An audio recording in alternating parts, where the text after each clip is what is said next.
Under the Lilacs by Louisa May Alcott. Under the Lilacs by Louisa May Alcott. Chapter 1. A Mysterious Dog. The elm tree avenue was all overgrown, the great gate was never unlocked, and the old house had been shut up for several years. Yet voices were heard about the place. The lilacs nodded over the high wall as if they said, "We could tell fine secrets if we chose."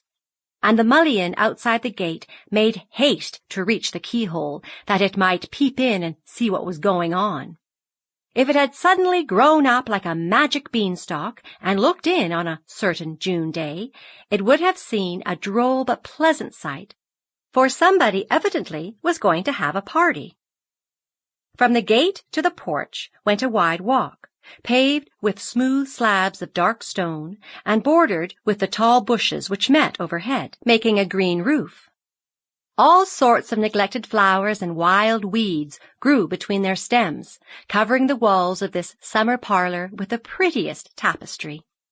A board, propped on 2 blocks of wood, stood in the middle of the walk, covered with a little plaid shawl much the worse for wear, and on it a miniature tea service was set forth with great elegance.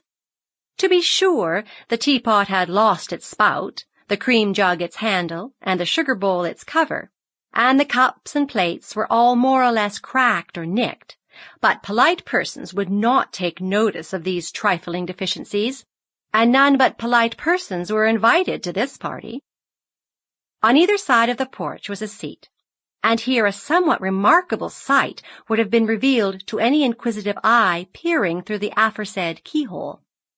Upon the left-hand seat lay 7 dolls, upon the right-hand seat lay 6, and so varied were the expressions of their countenances, owing to fractures, dirt, age, and other afflictions, that one would very naturally have thought this a doll's hospital, and these the patients waiting for their tea. This, however, would have been a sad mistake, for if the wind had lifted the coverings laid over them, it would have disclosed the fact that all were in full dress, and merely reposing before the feast should begin. There was another interesting feature of the scene which would have puzzled any but those well acquainted with the manners and customs of dolls. A 14th rag baby with a china head hung by her neck from the rusty knocker in the middle of the door. A sprig of white and one of purple lilac nodded over her.